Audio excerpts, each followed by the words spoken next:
probably one of the biggest things you all tell me. It's like, Nikita, how in the world have I slowed down and I've accomplished so much? And I'm like, it's just the intention. It's the mindful intention that changes that.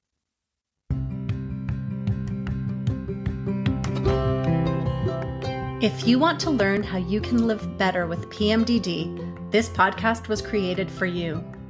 This is Mindfulness for PMDD with Diane. I'm Diane, and I'm a registered dietitian and lactation consultant. I'm also a mom, a PMDD warrior, and a trauma-informed mindfulness teacher. And this is where I discuss topics related to PMDD through the lens of mindfulness and meditation, and where I share all about how mindfulness has gotten me to a place of greater peace and acceptance with my PMDD.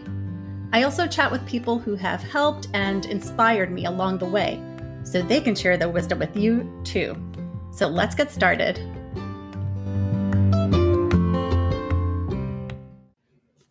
This podcast is not a substitute for psychological therapy or medical advice. Please take care when listening to this podcast, as some may find certain words or subjects triggering or difficult to hear. Take only what serves you and leave the rest behind. Hi, friends.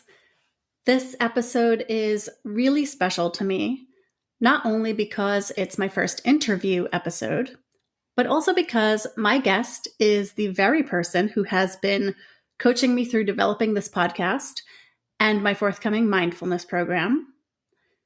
Nikita Williams is an award-winning business and mindset coach, certified professional essential oils specialist, speaker, and host of the top-ranking global podcast, Crafted to Thrive. She's been featured on Rising Tide, The Jasmine Star Show, and the Simplifiers podcast. She was diagnosed with endometriosis in 2009 and fibromyalgia in 2010. These diagnoses inspired her to use her previous entrepreneur, community, and corporate experience to jumpstart her career as a business coach.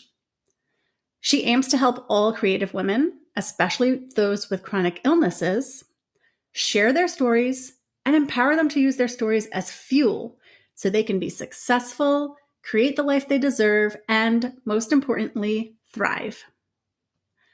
I came across Nikita's work while searching for resources on starting a business while living with a chronic condition. And I've been working with her for just under a year now.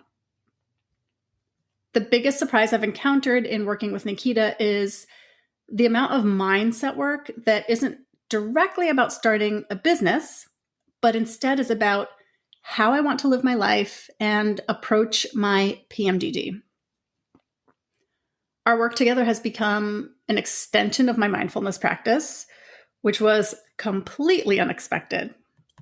In this chat, Nikita and I discussed common challenges among chronic illness entrepreneurs and how she came to make mindset work and mindfulness an integral part of her coaching practice. We also talk about how you can start a business while throwing out all the rules and timelines, going at your own pace, tuning into your needs, and honoring them. And we cover self-doubt and confidence challenges and a lot more. So here is my conversation with business and mindset coach, Nikita Williams. Hello, Nikita. Welcome to the podcast. I'm so excited to have you here. I am too, Diane. I'm so excited. I was just sharing on Instagram how this is a very full circle moment. I love it. I think it's so perfect to have you here as my first guest, just because we've been working together for the past year and you've held my hand throughout this process of getting here. But also, I feel like what we're going to talk about today is such a meaty topic and such a common issue, right? Work Yes. And entrepreneurship as someone with a chronic illness. Yes. So, yes. Well, I will first say, I feel like, yes, I might have been walking along with you, but girl, you've been running. So you've been doing great. I am just excited that we're here and we are going to talk about this because I think it's a big topic we don't get to hear much about. So yay. Yes. Thank you so much for saying that. So we know each other for, I don't know, maybe almost the past year. Yeah. But, right? Yeah. Yeah. But for the listener, could you tell us a little bit about yourself and what it is you do and how you got there? Yeah, I was thinking about this when I was going over the introduction. I'm like, feels like it needs to be a little different on your show. I was like, one of the things is that I am a mindset and business coach. I have been that for, I want to say 5, 8. Well, it's been more like 8 years at this point. And Diane, I think, came into my world when I was having a Facebook group or something at some point. I was doing some challenges in there. I think that's how you That's found me. right. Yeah. And I started putting my stake in the ground of wanting to help folks who are living with chronic illness, who have a business or want to start a business, find a more flexible, free way of doing it that doesn't make living with chronic illness harder, right? That it helps you to actually grow without sacrificing the things that matter to you now, because everything I feel like in the business world is very much anti chronic illness friendly. And I really believe as chronic illness warriors, we have to live very intentional, to our point about being mindful when we're doing the work that we do, because it has such an effect on our actual nervous system, on our bodies, on the way that we live. And we don't have the luxury, and I don't think anyone really has the luxury of doing it the other way around, which is like just putting your feelings and your body to the side like a silo. Right. We don't have that luxury really, because if you think that's a luxury, it catches up to you and you realize, oh snap, that wasn't a luxury, that was a hindrance of me. Yes. Now I have to literally stop and start all over. And so that was my goal, was to kind of be the person to talk about entrepreneurship in this space of how do you do it when real life things are happening and not feel like you're treading water all of the time. Yes. And it's so needed. You're right. It's just not discussed enough. 1, 2, there aren't enough resources. So for me, my goodness, I was just so thrilled to find you when I, was thinking that maybe the next kind of path for me was to kind of start or build on my own business.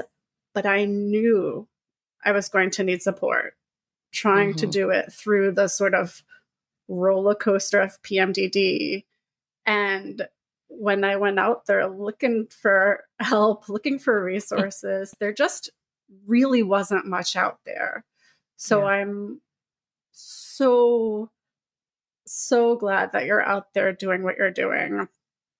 And I feel like, one of the things I've been reflecting on recently is that a lot of the reasons that I did go looking for you for support are probably really common among people living not just with PMDD, but with chronic illness in general, right? Yeah. One, I found that, kind of working in a space where you're working for someone else or working for another organization, and you're kind of within this framework of another person's timeline, another person's vision, what have you, that can be really, really hard. One, to make fit or work with, whatever it is that you're dealing with, PMDD or some other chronic illness, but also can make it hard to take care of yourself the way you need to or want to, right? Yeah. And then in addition, I just felt like I wanted to be able to take care of myself, feel this sense of achievement or productivity, and still be able to contribute to my household all at once, but without losing that sight of taking care of myself. And so I feel like that must be really common. And so I'm curious with you if that's something that you've found, if you tend to see common themes amongst, your clients and the reasons they're coming to you. Yeah. Yeah, it's a good point, Diane, because that's the reason why I started my business, right? I wanted to give myself the flexibility and freedom of operating in my own energy, bank of what I had or what I didn't have. And living with multiple chronic illnesses myself meant that I needed to give myself that flexibility. But what I found, to your point, my clients, like I say this all the time, half of my clients right now are people who live with chronic illness and the other half aren't, because of that same commonality of the fact that we hopefully, and I really hope that a lot more people are coming to this realization, that the siloing of our bodies and what we experience from what and how we take care of our life doesn't work anymore. It never actually worked, because this is why we have an increase of chronic illness, why we have an increase of mental health issues. This is literally the reason why. But this idea of holistically building a business that supports the life you want now and as you grow is a very different, strategy, quote unquote, than what we are told, even in the corporate world, of how to live our life and take care of it. So to your point, absolutely, that is the common denominator. Many of you want that experience where it's like, I want to be able to have the freedom and the choice. And to me, freedom is choice to do what is best for me without also meaning that I can't do something else that is also good for me, right? So taking care of your financial experience, like contributing to your household, is also important for a need, right? But that shouldn't be at the expense of you feeling good, right? And I think that's the paradigm that a lot of my clients come find me at, is this place of, how do I do this? Because there isn't, like you said, there isn't enough resources out there that says that this is okay. And it's profitable in both ways, right? Yes, and that it's possible. And I love that you mentioned that half or almost half of your clients are not necessarily people living with chronic illness, but just people looking to find more of that balance in life, or be able to honor, multiple values in their life, and not kind of put themselves aside at the expense of whatever it is, whatever their perhaps professional goals are, whatever, whatever it is they need to do for their home and their family, let's say. Because you're right. I think we all are suffering the consequences of that. Yeah. What I love about that too is that it's a reminder that we're not alone. Right? Yeah. PMDD or not, chronic illness or are not, a lot of us are dealing with these same challenges. Yeah. And we're thinking, we're thinking that this is, I specifically use the word luxury, because we feel like this experience of having both is like, this is for the richer people. This is for the people who have all of the things. And to me, it's a fundamental right that we all have in order to not just survive to the extent that we're willing to hustle, but that we thrive at the at the ability to provide and still sustain what is good for us. So I think it's, to your point, like to me, this is a very mindful, intentional way of thinking about how you make choices in your personal life and in your monetary life that affects your personal life, right? It's not either or, it's this and. It's always, that's something I coach with you guys. It's not like this or, it's this and. What can it look like? Yes. And going into our coaching relationship, I didn't realize how much mindset work there was, or how much I was going to be getting into sort of my values and my needs and all of that. But eventually I came, one, to see it more and more in our work together, two, to really enjoy it, and three, to notice that it slowly became sort of this extension of my own mindfulness practice, sort of like everything we've said so far. You can't silo your life. It all comes together. So for you, how did that come to be, that you do this mindset work with your clients? How did you find that to be, something that was such an integral part of the coaching work that you do? I like this question because I feel like it just, to me, a really good coach is a coach who has done the work themselves and continues to do the work themselves, right? And so for me, I will 100% give the majority of my coaching to the fact that I did the hard work of, and I'm not talking about like the certifications of becoming a coach and stuff like that. I'm talking about sitting down, crying and journaling my thoughts out and tapping. And if you don't know what tapping is, it's like acupuncture with your fingers. It helps, clear and release energy, all of this stuff that I didn't even know existed. To do all of that work, to see how the clarity came and how the peace came and how the alignment came, was through mindset work. I mean, there's strategy for business, like there's strategy to how you want to design your life. But without the mindset piece, the mindfulness of it, the intentionality of it, it's just like this empty house that has nothing in it, right? And for me, since it made and it still does, like this is a daily practice. I have a morning routine. I have an evening after routine of mindful, very specific ways of being able to be more clear, and also helps my nervous system stay in that space of flowing in and out of where it's supposed to be, right? We hear a lot about the nervous system and how it's supposed to work, but it's not just supposed to work one way or the other. It literally is supposed to flow in and out. And mindfulness comes from an ability to tap into that flow. Right. Yes. And for me, as a business coach I specifically work with people who identify as women.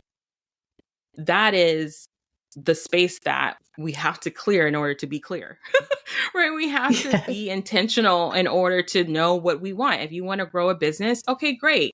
But why do you want to do it? What if you are going to make quote unquote sacrifices, are they in alignment with where you want to go?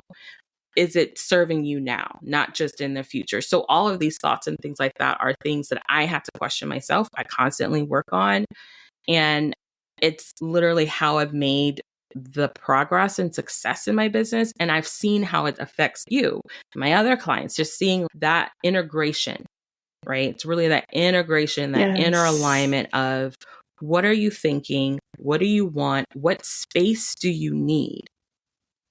Right? What space do you need to create this reality that is very possible?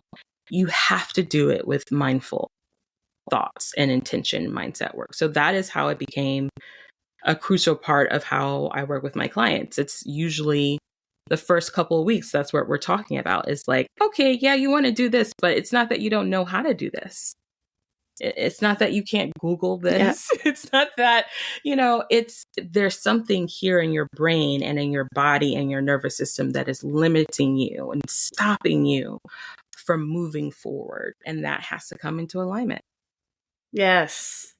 That's been my story 100%. You know that. It's like, you there's all these blocks, which I've learned that, yes, some of it is just the real symptoms of PMDD, but so much of it is just these sort of mindset or psychological blocks that have been there my entire life. And perhaps they get exacerbated during PMDD, but they're there all the time anyway. And it's the kind of thing that when that noise is just going around and around in your head, and then of course just the pressures of daily life, right? Yeah. It can be really yes. And the conditioning from society, from our culture, all of that's going around in your head, and you're trying to just get through your day and, deal with your roller coaster of PMDD. And it can be really hard to find kind of that space, that stillness, or that moment to kind of sit with all of it for a second and check in with yourself about how you're feeling, about how things are or aren't working for you, in order to make those decisions about how to move forward. Right. Yeah. So it seems so obvious now after, our work together, but going in, it wasn't something that I had expected, for sure. Yeah, and most of y'all don't. Like, it's so funny. I mean, I get it because there are coaches, there are people who are like, I only do mindset work. But I had an affinity for entrepreneurs specifically because I really do believe there's this parallel experience of being an entrepreneur and a chronic illness warrior in so many different ways, right? And they actually, to me, having chronic illness, having PMD, having endometriosis, whatever it is that you're dealing with, provides a layer of actual clarity for your business. Yes. If you are mindful about it, right? If you are able to be connected to it that well, like if you're able to be bestie, and I know this sounds crazy, but to be kind of besties with your chronic illness, you can start seeing it as what it is versus it meaning something about you or meaning what you can't do. It becomes this tool that you use as leverage in the places you want to go. And that's been my journey, right? It's just been something I'm like, oh, snap. Yes. Me slowing down and not doing the rat race is actually better. I can do less and make more. What? That's a thing? Nobody talks about that. Everything is more and more and more, but slowing down means I accomplish more. That's probably one of the biggest things you all tell me. It's like, Nikita, how in the world have I slowed down and I've accomplished so much? And I'm like, it's just the intention. It's the mindful intention that changes that. Yes, that is so huge. Yeah, that's wild. And you said like being besties with I don't know what you said, your chronic illness, and I know that like when people are really in survival mode, that can be really hard to hear. Yeah. But I so feel you, because it's like, I just heard someone say it the other day, which is similar. It's along the same lines, but like only once you get to a place of acceptance can you sort of find the workarounds, which is a similar idea. It's like, first we have to kind of sit with it, get real with ourselves, and just kind of embrace whatever it is that we're living with before we can figure out how to use that as the tool, as the sort of guide rails for how to move forward, living and working in a way that feels better for us and works better for us. And you experienced that, Diane. I don't know if we're going to talk about that, but we had one of those moments where I was like, all right, girl, we got to talk about some acceptance before we move on. Right now we're in stuck mode because we haven't gotten to this place, and it's okay. Like, there's no shame, there's no guilt around being in a place that you're not ready. And I truly 100% believe that you will get to that place of acceptance, and you will continue to go back and forth with accepting and not accepting. That's okay. But once you kind of acknowledge that that is normal, the easier it is on your nervous system, the easier it is on the days where things are just crappy. You don't feel like they're there forever. That's what acceptance gives you the peace from, of being like, yeah, this is happening right now and I feel like crap and my thoughts think I'm all these horrible monster people. And that's okay today, because tomorrow I might feel better. And I know that the better is coming. But if you're in constant fear flight of this moment, it's really hard to see anything else. Yes. And thank you for saying that, by the way, that you may or you will probably go back and forth with acceptance. Oh my God, I love that. Yeah. We're human. Yes. We're human. We're human. We're human. We're human. That's all I can say. We are human beings. So sometimes those tools that we have go out the window. Yes. And that's okay. For sure. And that's okay. That's just what's happening right now in the moment, and that's okay. Mm-hmm. Yeah.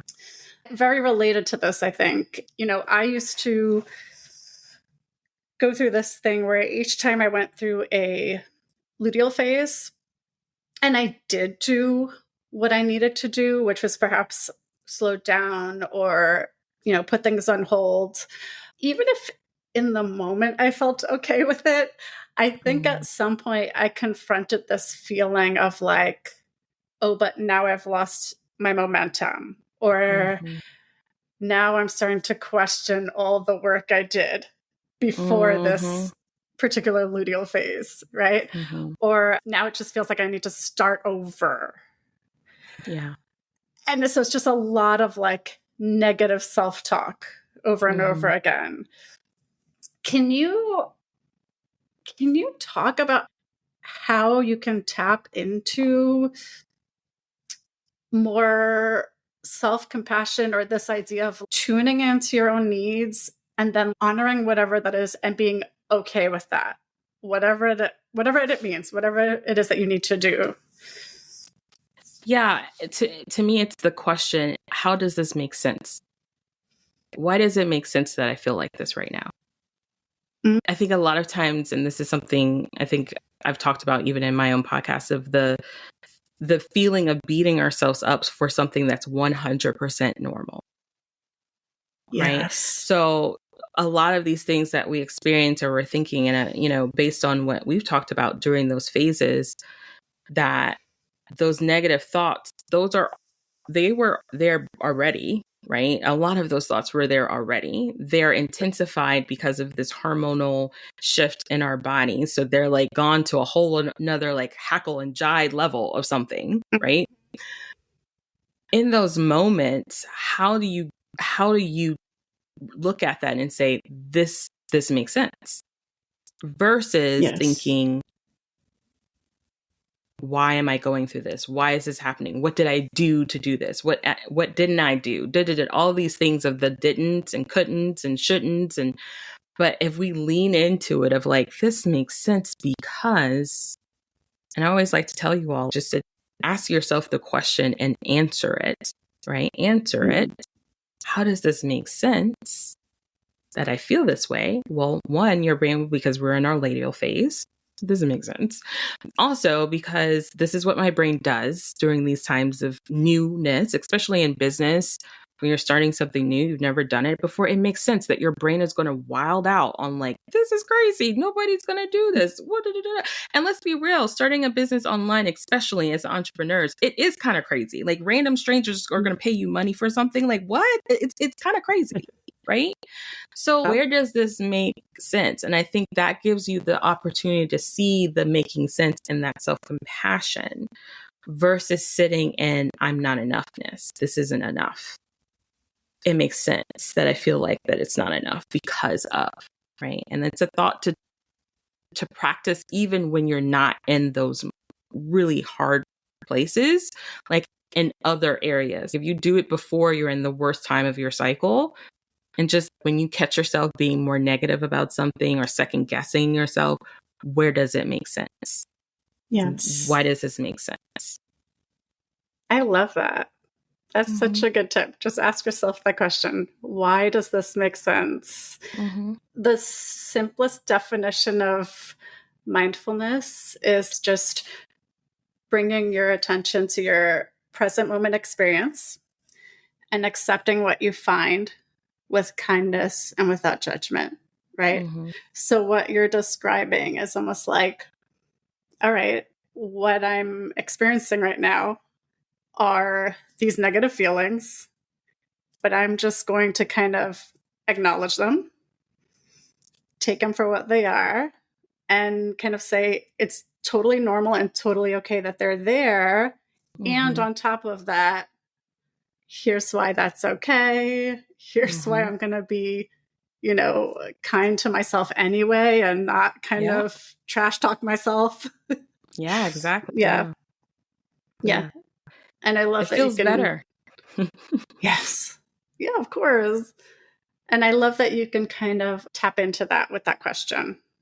Yeah. Why It's is this normal that I'm yeah. feeling this way? Yeah. Yeah. I just think about the times in my own journey where I feel like I was in a flare up longer than I probably needed to be because I wasn't Mm-hmm.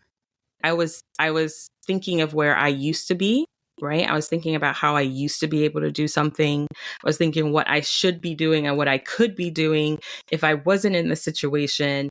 I was thinking I was not anywhere being present within this moment in this time. I was so busy in the past and in the future that to even connect to the reason why, well, this isn't the past and this isn't the future, this is the now. Yes.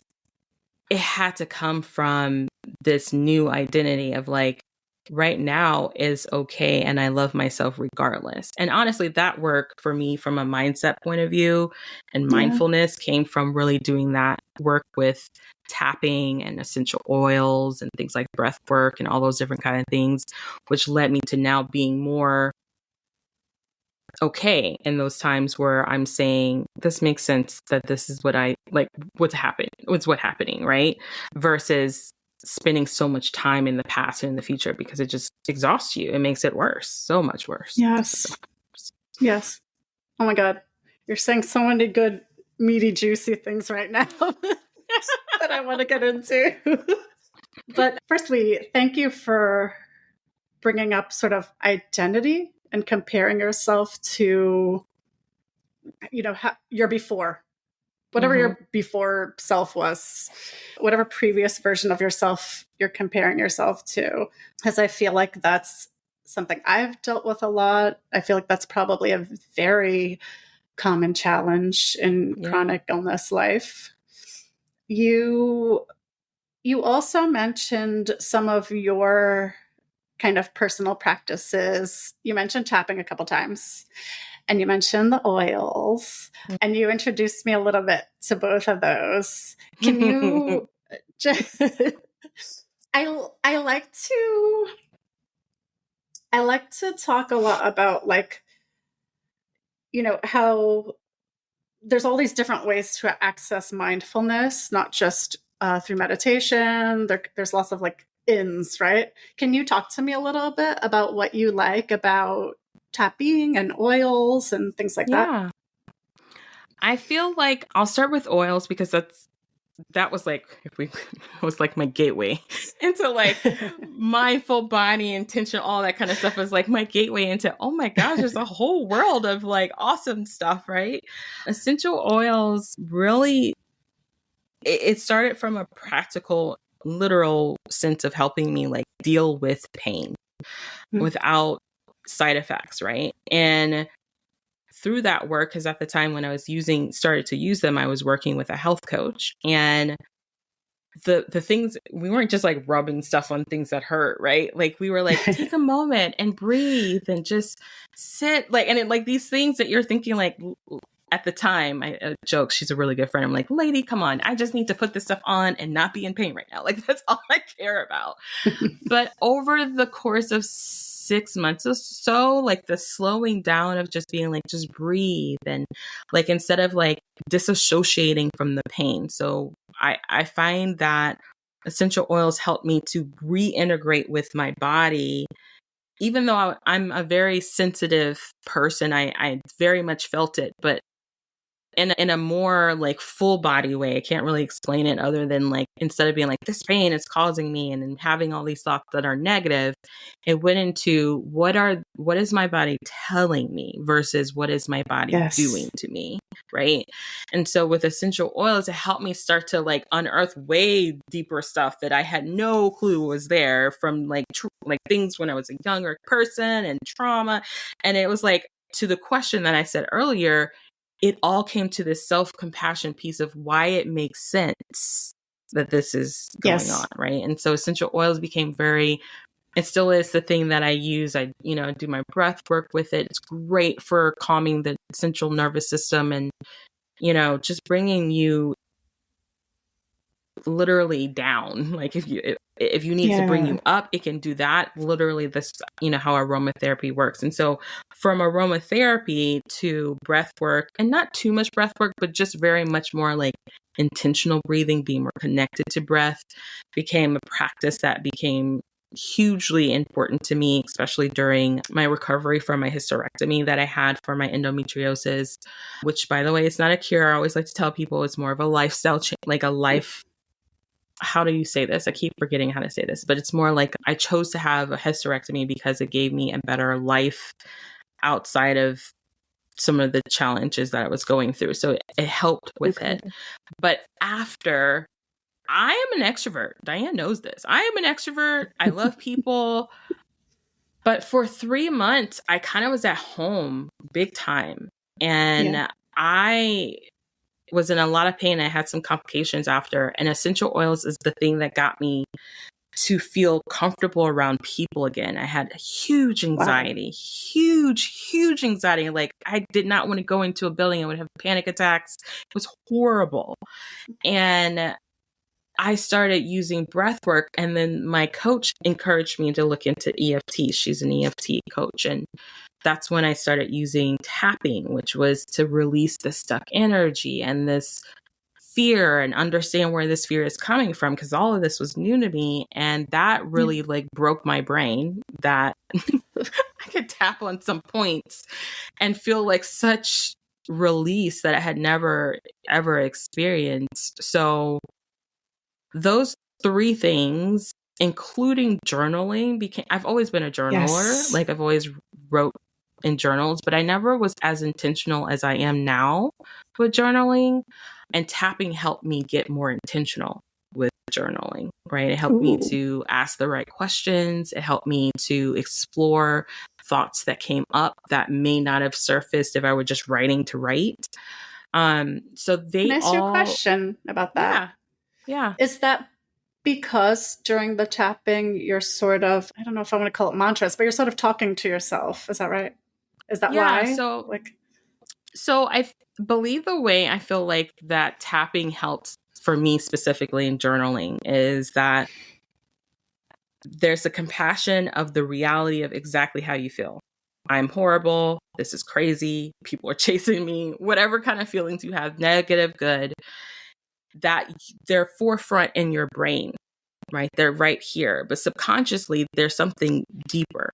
And when you're tapping, because you're shedding all of this surface stuff and getting to the nitty gritty, thoughts come up, beliefs come up, situations that you probably have blocked in your brain for a very long time. When your body is ready and feels safe enough to release them, they come up. And so, and it comes up in a non-triggering way. It comes up in a way that feels safe, and it is safe. So when you get ready to journal around some of these thoughts and things, you're not like reharming, you're not putting yourself in like that stress space. You're actually able to process and release. And so that's what, to me, after you tap through, you're not necessarily always doing affirmations. Sometimes it's straight, you're letting stuff go and flow. And then things will come up in that tapping that you just didn't even know. And that is how it's helped. Yeah. Oh, that's super interesting.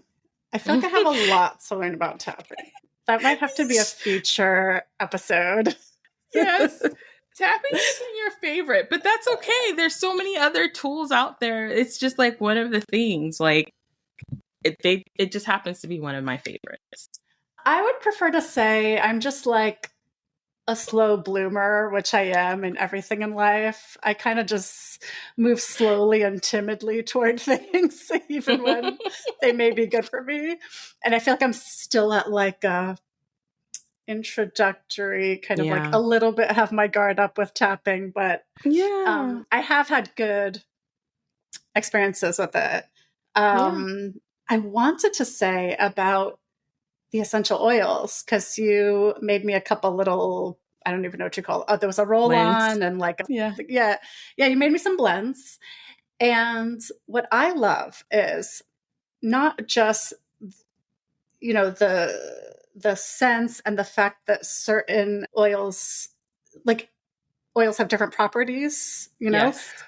Beyond that, what I love is that just the use of it, there's this very physical thing that happens. You're Yes. now being intentional. You're going to take a breath. You're slowing down. Yeah. Maybe you really like the scent. So you're like lingering, you're enjoying it, right? Like, yes. So what I notice is suddenly I've slowed my breathing. Suddenly maybe my heart rate starts to come down a bit. Yes. My nervous system is feeling more regulated. And this is so cool. It kind of reminds me of, I also like kind of what I feel like happens in my body when I take a warm drink, right? Yeah. Because you put it to your face and you're smelling it. Yeah, you're involving all of your senses. Yes. Yeah. Yes. Yeah. I love that. I love that about it. That's my favorite part. Yeah. Yeah. It's true. And I think that's the reason why they're so effective. When you use them like that, when you use them more than like, oh, it's in my candle or in my bath scrub bubble thing, right? When it becomes like an actual tool for a moment to slow down and to really enjoy something or to just be. I have found myself extremely hyperly like the environment is super, what's the word? I'm very stimulated. Like stimulated. Right? Overstimulated. And I pull out a oil, or especially like if I'm going to the gynecologist, Lord help me, I will have my oils and I'll be in like heaven because I'm like breathing and very connected to myself versus to what might or could be happening. It's very grounding. Oh, I love that. Yeah. So I wanted to ask you, because I have dealt with and still deal with plenty of confidence issues, as you know. And not only that, which is just, stuff that's been there forever, my whole life, but, in the luteal phase, it's very common to have symptoms of like self-doubt and low self-esteem and just kind of thinking very negatively about yourself and kind of having all that negative self-talk. And you and I have done a bunch of confidence work together. And so I was just wondering if you can talk a little bit about how you help clients work through confidence challenges. Yeah, this is a really good question. Confidence is like a fingerprint. It's very different for everyone. And I say it like that because I probably, somebody's going to come after me for this, but I'm just like, what I'm about to say, somebody be like, that's not true. I have found that confidence, depending on what you're going through in your life and what's going on with your chronic illness, what's going on in the environment, can be swayed, shifted, moved very differently for every single person. Like the confidence work that I do with you is going to look different than what I do with another client because they're so different. And so when even if I use similar tools, the way I use them looks different because your experiences are different. The reason why you're feeling not confident or self-doubt has more to do with fear. It has more to do with safety. It has more to do with, those are the two biggest things. I feel like it's fear and safety oftentimes, especially for women. And where that comes from very different places. It can come from like family, it could come from your environment at work, it can come from like traumatic experiences that you've experienced. And so confidence, to me, the way you overcome confidence, whether it's being triggered that you aren't feeling confident is because of the luteal phase or whatever phase you're currently in, is unique.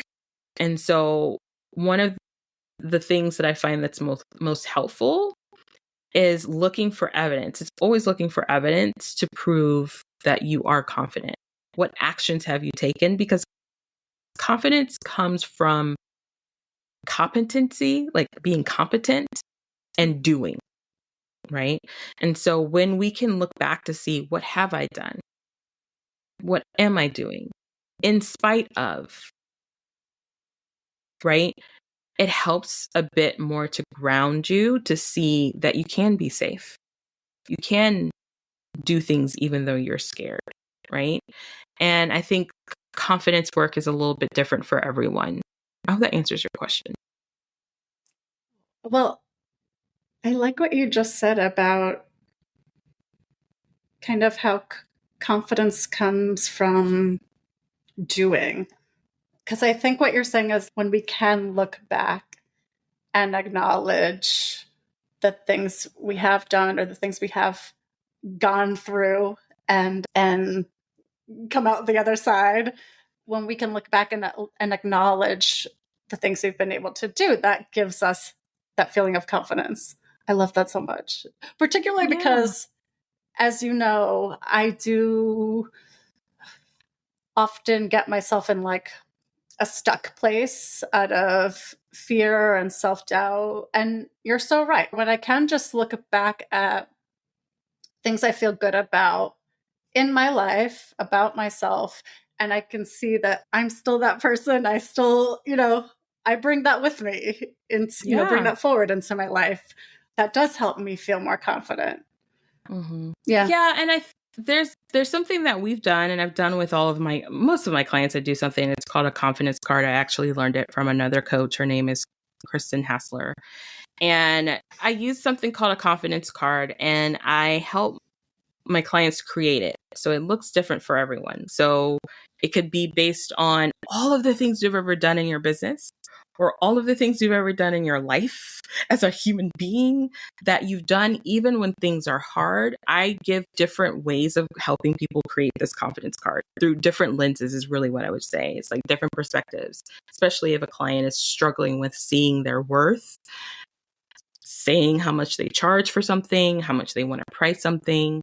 And so the confidence card is one of the ways to just kind of look at everything on a piece of paper on one sheet to see all of that you have done. The part of confidence is like realizing that you've actually done some amazing things and you have discounted so many of them. Right. Yeah. And when we're in these phases of things, we sometimes forget that. Our brain automatically finds all of the evidence that we're not this, we're not that. It's easier. Yes. Yes. I think for me, I've experienced the confidence card as a sort of exercise in self-compassion and sort of like that thing of, talk to yourself the way you would talk to a friend. When you're able to acknowledge the things that you have done or that that do make you feel good about yourself, it helps to change the way you talk to yourself and to be more kind to yourself, more gentle, and to have more compassion with yourself and be able to say like, okay, well, maybe I'm having a challenge now, but I still have value. Like I'm still me, and I'm just going to kind of like move forward in the way that best serves me now. Yeah. Yeah. That's exactly it. And everyone is going to do that differently in the journey. They're going to figure that out differently. So that's what's most important. Yeah. So Nikita, I am mindful of the time, but I am so, so, so thankful to you for being here. And I want to give you a chance to just, if there's anything in particular you want to share with the listeners about your work or about anything that you're working on, or just that you really want people to know about you. Yeah, I think the biggest thing is that it is possible. Like I always like to tell people, like, just because it's harder doesn't mean it's impossible, right? Just because other people seem to be doing it in such a whatever way that they're doing it, and you're like, I could never be her, right? I could never be them. You were never meant to be them. You were never meant to be her, right? Like you were never meant to be that. So like really lean into embracing like how, if it were to work, how could it? Right. And that's something that it takes a lot of work. Also, it takes some bouncing off of the walls with people to be like, well, how could it look? And that's very helpful. But don't be afraid to accept that it's going to look differently. And it's okay. Yes. And it's okay. Yes. And I think that's the biggest thing I want my clients and anybody living with any kind of chronic illness to know is that it doesn't have to be limited. It could be so bountifully abundant in the way that works for you. Yes. Don't be afraid to accept that it's going to look differently. And that may actually, maybe even likely, can open up the possibilities. Exactly. It always does. That's the secret, but the not so secret. Like the moment you give in to like it's going to look different and it's okay, is the moment you realize there is a treasure trove of like awesome stuff that you never would have uncovered had you not given yourself the permission to do it that way. Oh my God. And that's not even just for entrepreneurship. That's like for life. So true. Words of wisdom for life. Thank you so much. I feel Thank you for having me. Oh my God. There's no more perfect thing to end on, I think. So for anyone who is listening, who maybe wants to connect with you, to learn more and maybe work with you, can you let everyone know where they can find you and how to connect with you? Yeah, they can find me at Thrive with Nikita or check out my podcast. It's called Crafted to Thrive, and Diane will be on there soon, so you'll be able to check out one of her episodes. Mm-hmm. And yeah, I love working with people one-to-one. Hopefully in the new year of 2024, I'll be having a little group program, but that's where you can find me. Oh, fun. Pretty simple. Awesome. And I love your podcast so much. I listen to it all the time. I love to take walks down on this bike path near me and listen to your podcast. I love it. Yes, I love it so much. I will also include your links in the show notes as well. Thank you. Thank you so much, Nikita. Thank you for having me. Thanks so much. Okay. Bye-bye. Bye.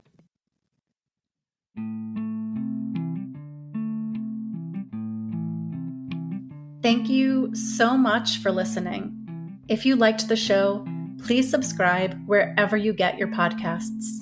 For links to everything mentioned in this episode, you can check out the show notes. And you can find me, Diane de Jesus, on Instagram at Mindfulness for PMDD.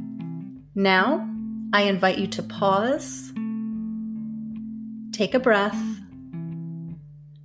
and look around.